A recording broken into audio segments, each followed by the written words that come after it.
It's the Queen City Music Podcast, the podcast devoted to the local music scene in Charlotte, North Carolina. Here's your host, Matthew Ablin. Hello and welcome to episode 12 of the Queen City Music Podcast. This episode marks the one-year anniversary of the Queen City Music Podcast. The QCMP launched back in September of 2017 with the goal of helping to promote the local music scene here in Charlotte. There are some extremely talented musicians, artisans, venues, and business owners here in the Queen City, and I'm proud to be part of that ever-expanding scene. To help kick off year 2 of the Queen City Music Podcast, I brought in the big guns and have with me local music legend Randy Franklin. Randy, thank you for coming on the podcast. I'm really happy that you came on this week. It's quite an honor. I really appreciate you asking me to do it. So let's backtrack a bit before we get started. Are you originally from the Charlotte area? I am originally from Charlotte, one of the few, and lived here my whole life. We did move to Tennessee, Chattanooga area when I was 6. My dad got a job offer. We moved the whole family out there for 1 year. I went to first grade there, and then he didn't like it. We were back to Charlotte the following year. So other than that little excursion, always here. Yeah, you're one of the original Charlotteans that I've met. I can count them on one hand. I'm There's sure just you can. very small handful. It's crazy. You know, this town or city has changed so much over the years, and it's fewer and fewer. Lots of transplants, and the natives are kind of, I don't know where they're going, but they're going to the beach. Yeah, exactly.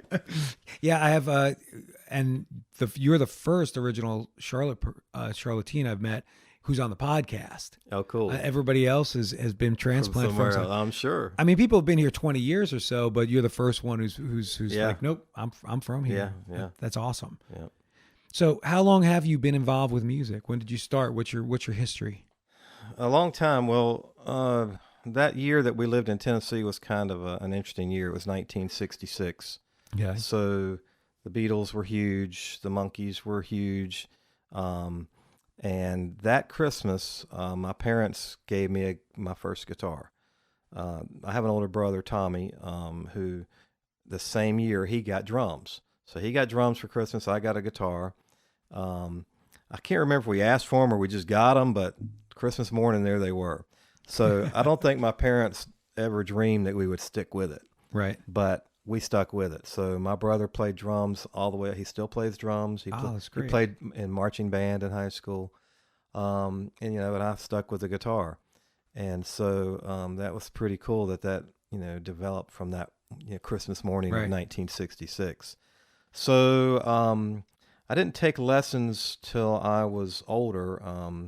When I was about 12 or 13, I took lessons from a guy named Fred Nance, who in Charlotte was a pretty well-known guitar teacher at the time. Okay. He was an older guy back then. This is in the 70s, so I was like this little cool teenager with bell bottoms and long hair.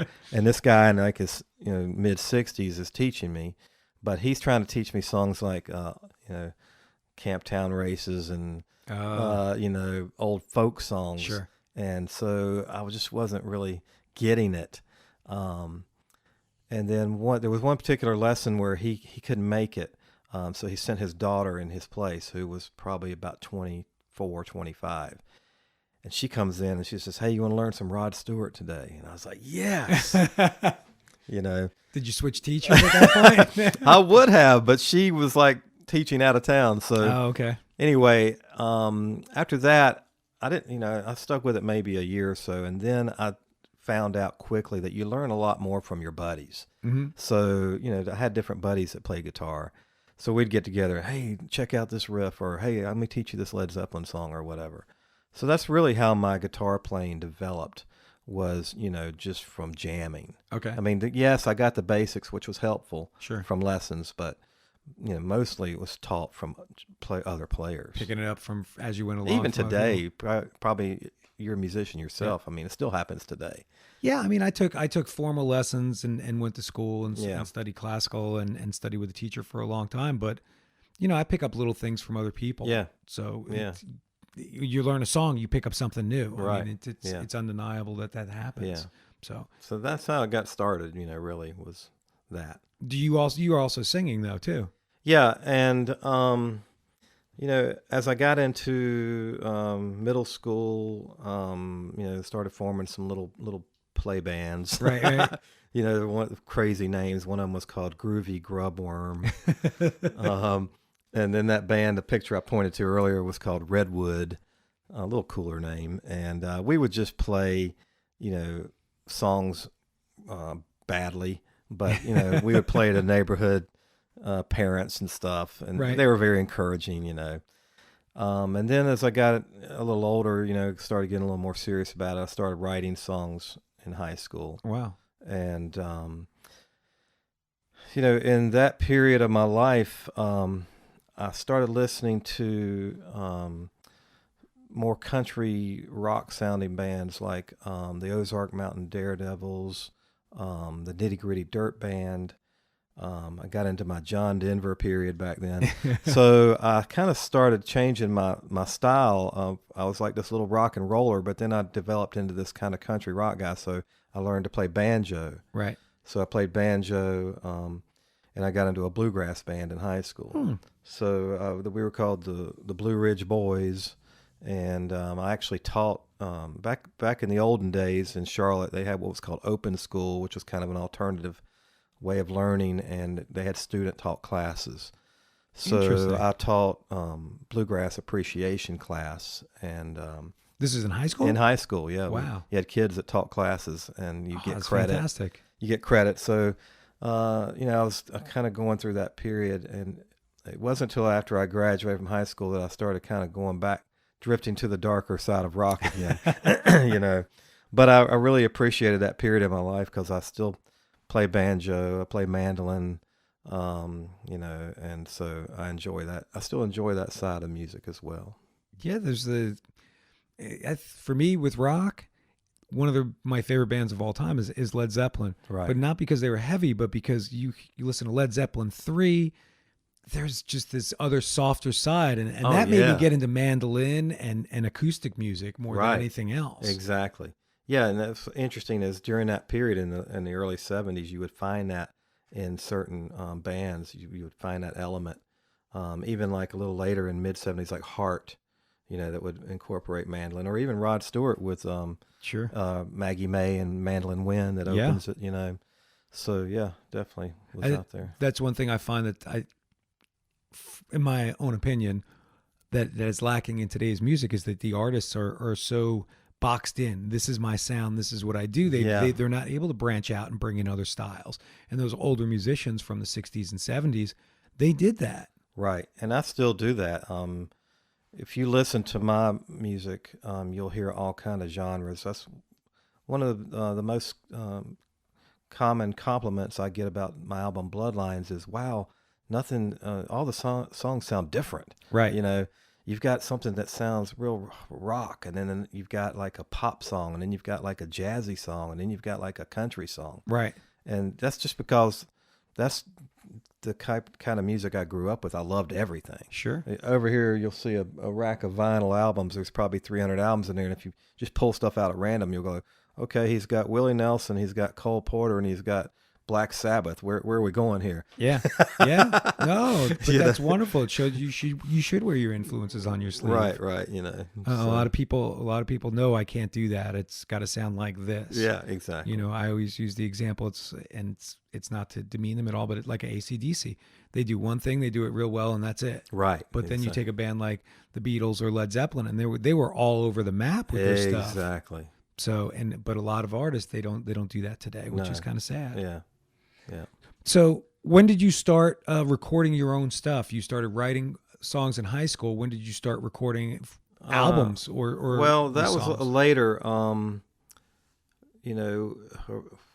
After I graduated and I formed a new band, it was called the Providence Drive Band, and we were the Avett Brothers before the Avett Brothers were ever invented, because I played banjo in a rock band. Okay. So we had a guy on electric guitar, we had bass, we had drums, and there I was on the banjo. And we were playing rock songs with adding some banjo and country to it. Like we did a lot of Neil Young. And we did some country rock or southern rock back then. We did like Leonard Skinner and Marshall Tucker Band and some of the stuff that was happening around that era. And that was a great band. We actually recorded a live album in a bar in Charlotte back in 1980. It was called Simon Says, and it was located on the corner of 7th and Pecan. There used to be this building that sat there. It's been torn down recently, but it was like 10 bars over 30 years. So you might remember it as Philosopher's Stone. Yes, absolutely. Okay. Yeah. Yeah. Prior to that, it was, I think it was the Bayou Kitchen, and then it was, prior to that, it was like Mac's. Well, when we played there, it was called Simon Says. And so this was a cool bar, and we played there every Thursday night for like 2 years. We were like their house band on Thursdays. And we developed a really good following, and so that's where we kind of kept blending that bluegrass rock thing. If I'd known what the Avett Brothers would do with it one day, I would have stuck with that. Because people would come in and like, oh, this is cool, man. You're jamming with bluegrass with rock. But, that was a lot of fun. But it was, so from that period, did some other things. I played, after that band broke up, I played in a duo with Gina Stewart. I don't know if you've come across her name. Gina, really well known in this area as a musician, and she's also an actress, appeared in a lot of some movies and TV shows. So she and I had a duo, played all around this area and up in Boone and some other places for a year or two. But I still wasn't recording. I was writing a lot. Sure. Shortly after that, I got married in 1982, and our first child came in 1984. Mm-hmm. So I took 10 years off. I didn't play. Oh, wow. From 84 to 94. I didn't play much. Didn't play live or didn't play your instruments at all? I didn't play live. Okay. I still played at home all the time. I wrote a ton of songs. Yeah. And I jammed with friends, but I kind of left the music scene for a while. I really wanted to be a good dad, and so I just wanted to concentrate on being a good dad. And so that's what I did. And when the kids got kind of self-sufficient, where they could like make their own bowl of cereal and park themselves in front of the TV, knew how to turn it on, then I said, oh, hey, I can play again. Right. So that's when I started really getting back out into the music scene. That's again. very noble, because there's a lot of people out there who would be much more selfish and say, this is what I do. I'm not giving this up. Sorry. I know, but it was really important to me. And I was raised by great parents, and I wanted to make sure I did the same thing for my kids. That's wonderful. So, so then that takes us to the early 90s, and that's when I got together with my brother, who I mentioned earlier as a drummer. Even though we both grew up playing music all those years, we were never in a band together. We were always in different bands. He's 2 years older. So I said, let's form a band. So it was me, him, a guy, Ed Leach, who grew up with us on the same street. And then we had a bass player named Bobby Hodges.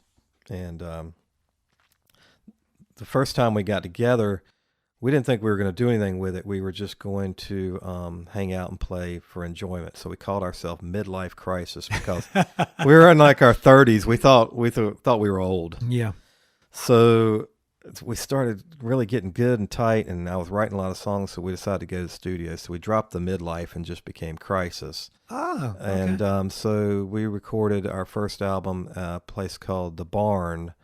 The Barn Studios, a guy named Matt Cementeris had a studio out on Statesville Road. And it was a pretty cool place, because it really was a barn behind his house. And the barn from the outside looked like hell. It was just dilapidated. He's got a studio in there? Yeah. So then he opens this like secret door, and you walk into this beautiful state-of-the-art studio. It's like, get smart, huh? Yeah, he's like, I did this on purpose because I don't want people breaking in here, But it was a kind of a weird place, because he only opened to record starting at like 9 at night. Wow. So he was open from like 9 at night till as late as you want to go, because he had a day job. So I don't know how late you want to go. You got the day job, right? So we would show up there about 9 at night and record till 2 or 3 in the morning. Wow. And the other thing was there was no bathroom. So you just went behind the barn to relieve yourself, you know. Interesting That's place. great. But we cut our first album there called Cosmictology. Okay. And that, I think it was about 10 or 11 songs that I wrote. I wrote all of them. And that was our first real release. How many albums did you do with Crisis? Did 5 plus a greatest hits, so 6 total. Wow. Yeah. So we were together a long time.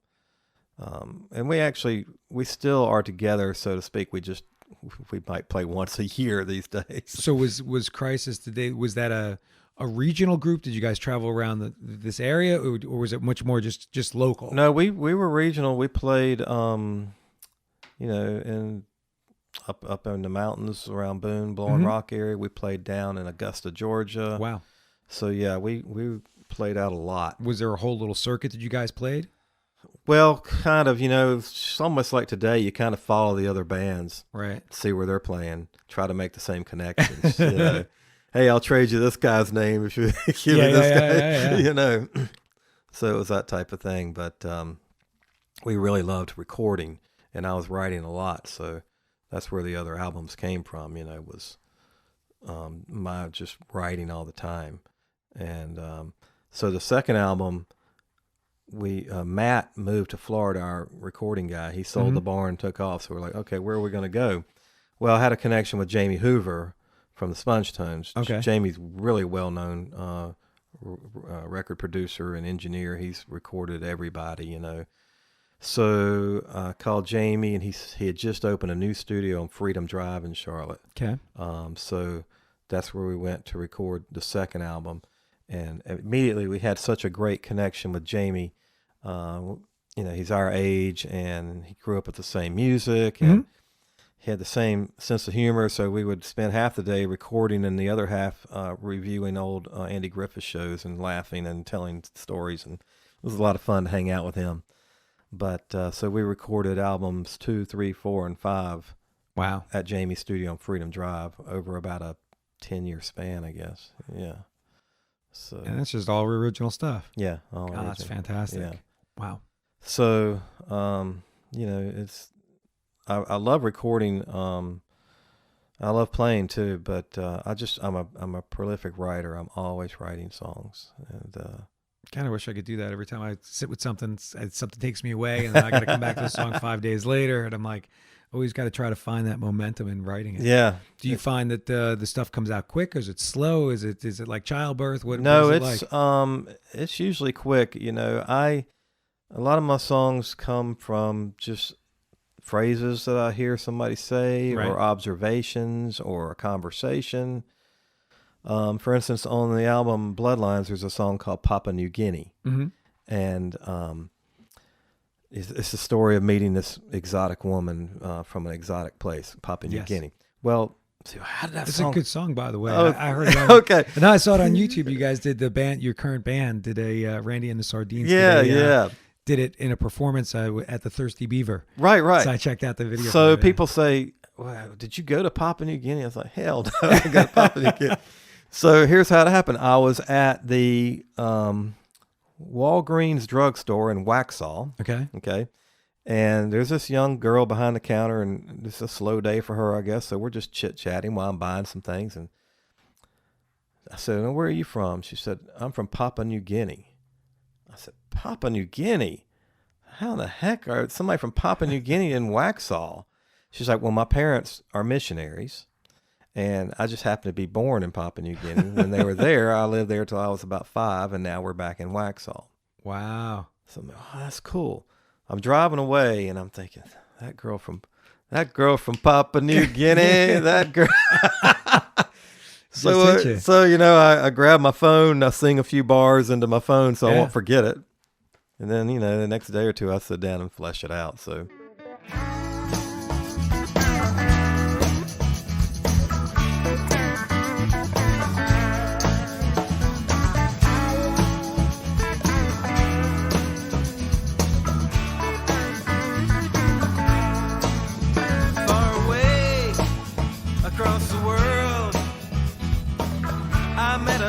Exotic girl, she looked my way. I knew that day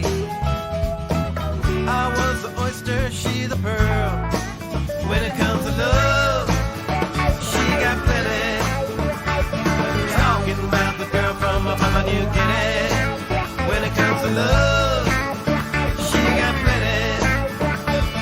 Talking about the girl from Papua New Guinea. She took me home. Man, that phone is a wonderful device, isn't it? It You is, get a I tell melody, you. you get a rhythm. Oh my something. God! In the old days, when you had a song come to you, literally one time I called my answering machine at home and sang it into my phone, into my answering machine at home, so I wouldn't forget it.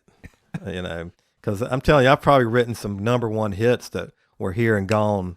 You know, oh God, how'd that go again? Yeah. What was that word? Yeah. You ever get that waking up in the middle of the night with something in your head? Oh yeah, I've done that before too, man. And I've actually gotten out of bed and sang a little phrase into my iPhone to remember it. Wow. You know, but that's how I write, is just stuff will come to me. And you know, if I had to just sit, if you said, Randy, sit down and write a song, I would really struggle with it, because I have to it has to come to me, and then usually I can flesh it out pretty quick. And I've noticed over the years that if there's a song that I'm like really struggling with and changing lines, and it's probably not going to be that great of a song. Right. Mine usually come boom, boom, boom. I'm usually done within 10 minutes. There it is. I might change one word, one phrase, but other than that, it's. Yeah, everybody seems to fall into a different spot. I had Shannon Lee on a few months back. Yeah. And she was talking about her process, but she hadn't written anything in a long time since her album. I think she said 2014. And I'm not somebody who's written a lot. I'm trying to get into it, write my own original stuff, because I did some other things for a few years. But I'm starting to find, for me, it's got to be like a little craft. I've got to spend some time every day doing it to start to hone it, because, and you probably know much better than I do, you don't find out who you are writing songs the first song you write. Right. It's a process to develop a style Definitely. and what you do. Mm-hmm. I totally agree. And, you know, the first few songs I wrote were probably not that great. I'm also a photographer, and in the old days of film, you might shoot, 10 rolls of film to get 2 or 3 good pictures. Yeah. And it's the same thing with songs sometimes. You might write 15 songs in 2 weeks. Well, 10 of them you don't want anybody to hear. It all depends on what it is. You go back and listen, and you're like, oh God, what was I thinking? You know? But funny you say that. Just talk about writing. I corresponded via email with one of the breweries in town. I won't name them, but real nice, nice folks. But they asked me, do you do original stuff? We're trying to promote the original music scene. I was like, wow, that's fantastic. She's like, but playing wise was like 3 hours. Right. And I thought to myself, how many people in town write original music, have 3 hours worth of original stuff that they could go do sets at your place? I definitely do. Well, someone like you who's been around for years, but a lot of younger bands, I know. They're lucky if they got, one album, an hour's worth of material. Right. A lot of younger bands are opening for other folks. Right. Or they do an hour-long show, or there's a series of bands on a show. Right. So for 2 hours, there's 3 bands on that bill, because they don't have the depth of a catalog like somebody like you who's been at it for a long time. Right. True. Yeah. So it's really kind of interesting the way that the Charlotte market is starting to change a little bit. I've come across venues like that before that don't want to pay the ASCAP or BMI fees. Oh, yeah. So they're like, hey, it's originals only. Yeah. But I'm okay with that. I like doing that. But It's your stuff. yeah. Yeah. So speaking of your stuff, how many albums, how many full-length albums have you done? Well, we did the 5 with Crisis, and then the Greatest Hits album, and then Bloodlines. So 7, I guess. Bloodlines is what, 2013? Yeah. That was the 15 songs. That was the most recent one you recorded. You've Right. got another one coming Yeah. out, which we'll get to in a minute. Bloodlines has 15 tracks on it. Yeah. That's a lot of. You could have almost did 2 albums. I know. Yeah. Well, why did you put 15 Well, tracks on? because, like I said, I write a lot, and it's hard for me to choose what to record out of all the songs I write. And then when I record, I'm like, oh, I love that one. Oh, I love that one. I can't leave any off. I gotta go for it. Did any not make the cut? Were there ones that No, were like, I want to do it? I took every one of You them. liked every one of them? Yeah, all of Wow. them made it. So, and then the album that I'm recording right now, which is going to be called Coastlines. Okay. Keeping the lines going. We had Bloodlines. Now we're going to Coastlines. It will also probably come in around 14 songs. Wow. Yeah. Now this time though, I must admit, I'm dropping a couple of covers in okay. on this album. Any hints you want to let us know? Well, yeah, one of them is a Tom Petty tune. So Okay. I'm a huge Tom Petty fan. It just crushed me when he passed. And I've always liked a song by him that's a little more obscure called Walls. Did you put that out on your website as a single? Is that on your website? This not yet, but I may have put a cover of me playing or a video of me playing it. There's a tune on your website because if you go to Randy's website, randyfranklinmusic.com. That's right, yeah. Randy's got a list of all his albums Right. and singles. Yeah. And there's a track I listened to. I couldn't remember it, and I want to talk to you about it, but I was like, man, that sounds like it's Tom Petty influenced, Okay. or maybe it was a deep cut that I didn't know. Well, there is unless it's the song called Ready, which was a Tom Petty influenced song. I think that might be Yeah, it. it even mentions Tom Petty by name in the song. Yeah.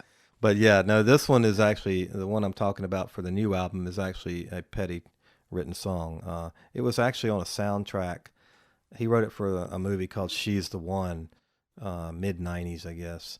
And so it came from that. But it's a great tune, and I actually recorded it at Boo English's studio here in Weddington. Okay. So that'll be on there as a cover. Which track do we want to listen to something off of? The new album? Yeah. Yeah. Coastlines. We got a couple, maybe Constellation.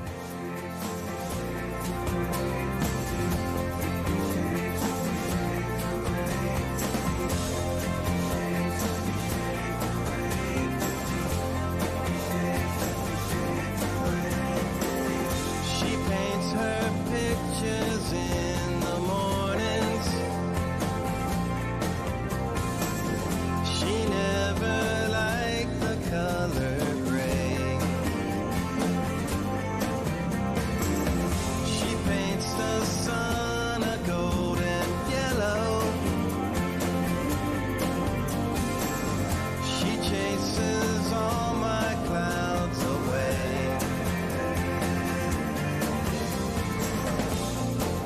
And I know I love her. There's no one above her now and forever. And I think I'll tell her that the stars spell her name in the sky.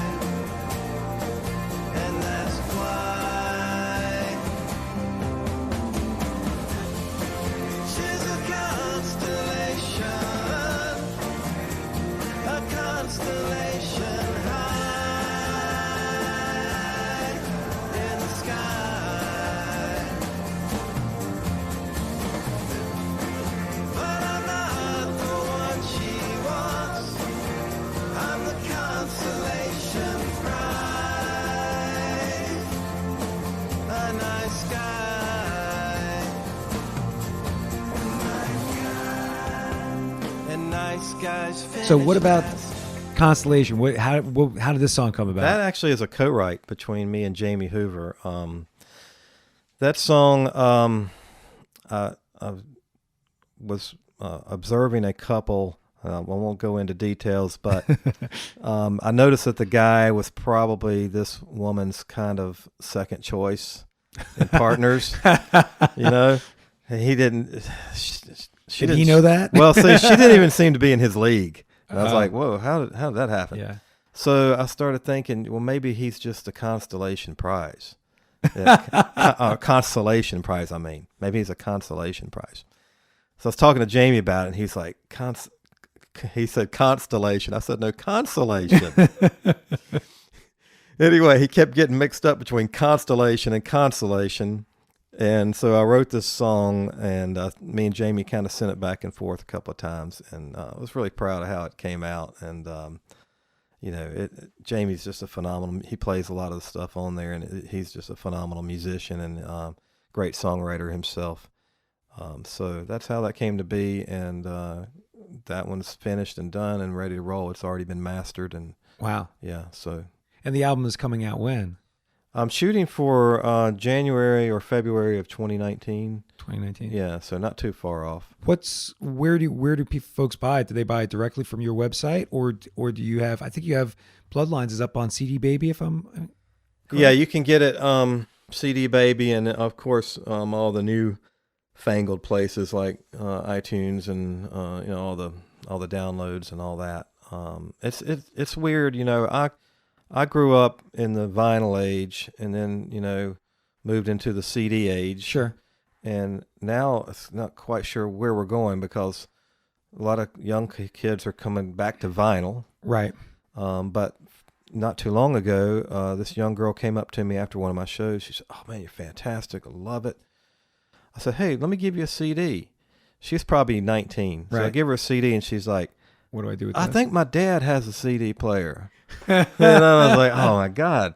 Yeah. So now I'm like, what do I hand out? Like a download card, or I don't know where we're going. A lot of people now are just releasing singles, but I'm still old school. I like to have a product you can hold in your hand, Yes. that Yeah. you can give out, Yes. and that you can just appreciate. So I'm still going to release CDs as long as I'm recording, and people can do what they want with it. I have a friend who just he released his recording. He's got some digital stuff on YouTube, but other than that, it's a vinyl. Yeah. It's a copy of vinyl. That's what he's doing. And Right. but I've heard some different things. Like people are releasing CDs, and then they'll also give a card away with inside the CD is a you can also Right. do the digital download. So Yeah. take this. If you Right. don't do CDs, you can do Yeah. the digital download. Right.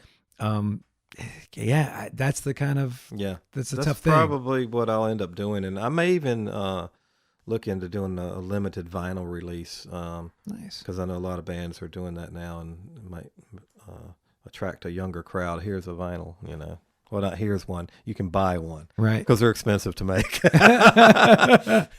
So are you doing a lot of playing around town? I am. I try to play out at least once a month. We have a pretty good following. We attract some pretty good crowds. We've sold out the evening muse a couple of times, and That's awesome. we always pack them into the places we play. So I like to play out a good bit. My current band is called the Sardines. We how that came about was when I released Bloodlines. I didn't have a band to go out with. Bloodlines was pretty much a solo effort, but I grabbed a lot of my musician friends to play on the album. Okay. So now I'm facing a CD release party, and I'm like, okay, well, let me round up some players. So I round up some players, and it was so good, I was like, let's keep going. Right. So our first, official gig after the CD release party was at the Comet Grill. I don't know if you've been at the Comet. I haven't been there yet. That's one of the places I need to get. Okay, their stage is about the size of a Volkswagen or smaller. So we had a 6-piece band packed into this corner, and I mean, literally, we're touching each other as we're playing. Oh, man. So Rob Thorne, our drummer, he commented and said, "Man, we're packed in here like sardines." And so we didn't have a band name, and so I immediately introduced us as the Sardines. So that's kind of stuck. And so now people say, "Well, how are you the Sardines?" Like, well, we're well preserved. I was going to ask you about that. How you came up with the sardines part. Well, it really fits us because we're guys my age or older in the band, and Right. we say we're just a bunch of old salty salty sardines. Oh, man. Yeah, but you guys can still rock, and you're still putting music out. I mean, Yeah. that's I'm really proud of this band right now. It's Rob Thorne on drums, who is former Sponge Tone drummer for 25 years, 30 years. Rob's played with everybody, and Rob is actually a member of the North Carolina Music Hall of Fame. Right. He went in with a band called the Catalinas, a beach band. And then I have a guy named Paul Noble, who I've known since elementary school. He's a great guitar player. Ed Leach, who I mentioned earlier from the Providence Drive Band, he's with me again in this band on guitar. Then we have Bobby Little on bass, fantastic player and singer. And then keyboards, I kind of have a rotating cast of characters, whoever's available, but Pat Walters helps us out a lot from the Sponge Tones, and Jason Atkins, who's played with 5,000 bands in Charlotte. Keyboard player? Yeah. Yeah. He plays with us, and then a guy named Greg James also fills in. So we have kind of a rotating chair on the keyboards, but it's a great band, and we have a lot of fun. We not only do a ton of my originals, but we do covers. We try to do deeper cut covers that maybe you don't hear other bands play. Right. You know, and everywhere we play, we get just a great response. You know, and what's cool is over the years, people have learned my songs. So they'll request them, and then I tell you, when you see somebody singing your song back to you, word for word out in the crowd, that's amazing. You know, it's amazing. That's fantastic. Yeah. So when Coastlines comes out in 2019, are you planning on doing some kind of CD release party for that? I am. I'll probably do it at the Evening Muse. Have a great relationship with Joe and the people there. I've got to talk to them too. And get them on the podcast. Yeah, and so I'll probably do it there. And the thing I love about the Evening Muse is it's a truly a listening room. So people go there to listen to you play, and when you play there, it's quiet while you play. People are listening. They talk and all that between songs. They're there to listen to the band and really pay attention to the song. And that's a great thing. They're a nice, appreciative music crowd. Yeah, yeah. They're there for the music, which Exactly. is nice. You go to some places and you're playing and you're essentially just background. Yeah, yeah. Now, that being said, I would have had it at the Double Door Mole and Stomping Grounds, but, you know, it's gone, as everybody knows. Yeah. How has the music scene changed since you've been in Charlotte? Or not since you've been here, but as the scene is, you've seen the scene grow and change. Well, what are some of the changes you've seen? Well, I tell you, it seems like today in Charlotte, it's so many little pockets of the music scene. Mm-hmm. One musician talking about the music scene may not be the same music scene you feel like you're a part of. Right. Where back in around late 70s, early 80s, Charlotte, of course, was a much smaller city, and the music scene was really tight, and we all knew each other. Okay. You know, Sponge Tones were around back then, and Lenny Federal, who's still playing, great blues singer Joy Perrin was around, and Gina Stewart, who I mentioned earlier. We all knew each other. We all hung out together. One of my drummers at the time was Penny Craver, who owns Dish Restaurant, if you've ever been to Dish. Okay. Penny was a drummer. She's the owner of Dish, but she was a great drummer back in the day. I think she still plays too. So that music scene was a lot tighter. It was a lot more supportive. Right. If you fast forward to today, it seems like you've got these little, like I said, pockets like the Plaza Midwood music scene. Right. And the Noda music scene. And the older folks music scene that I guess I'm in. Or the cover music scene. Yeah, that I'm a part of. and the yeah. The not cover, but the I forgot where I was going. Anyway, that scene, the different pockets. So I don't know if everybody knows each other like they used to, right? You know, or supports each other. And social media is a whole side of that coin where I'll see bands dissing each other on Facebook, and I'm like, what's the point of that? Right. You know, so somebody just trying to get ahead. I just remember what I was going to say. Tribute bands. That's the word I was looking for. There you go. That's what I was looking for. Yeah. Yeah. A lot of tribute bands around. That's the flavor of the times right now. Everybody trying to. Yeah. So I guess that was my point is it seems like it's more kind of segregated and we're not all together like we used to be, you know. It's a little bit different. Yeah. Yeah. Do you think that there's a push for the original scene coming back? I hope so. You know, the tribute band thing was really strong here for a while, and places like Amos's, you know, they had tribute bands all the time, and it was hard to get into these places to play because that's what they were supporting. Right. But I know that there's so many good songwriters in Charlotte and so much talent that it's almost hard to hold it back. I mean, it's gonna make its appearance. Right. And you know, things like Shannon Lee with her open mic and and other things that people are doing. Kevin Marshall, they're supporting and encouraging songwriters to come out and play. And that's great because we need more of that. Yeah, I spoke to you earlier before we started recording, and over the weekend I was, over the weekend, several months ago I was at the Crown Town Get Down, which was at Heist Brewery, and it was just original music all day long. They had two stages, an outdoor and an indoor, and just original bands, and it was a really nice time. Yeah. I wish the crowd would have been a bit bigger because you got to see everything from like hard rock to bluegrass. Right. It was a lot of fun. Yeah. So yeah, that's awesome, and we need more of that in Charlotte. Really, we do. Well, Randy, I thank you for coming on the podcast. Hopefully, we can get you back on in 2019 when Coastlines comes out. Yeah, man. Talk about that a little bit more. I would love it. And I'm really honored that you asked me to do this, and I really thank you for inviting me. All right, man. Thank you so much. Have a great day. All right, man. Thanks. Bye. And that will bring episode 12 of the Queen City Music Podcast to a close. If you are a musician or otherwise involved in the music scene here in our fair city and would like to be a guest on the QCMP, reach out to me at qcmusicpodcast@gmail.com. Remember, you can find the podcast on iTunes, Spotify, iHeartRadio, and Google Play, among other places. So keep a lookout. Until next month, get out there and support your local music scene. Bye-bye.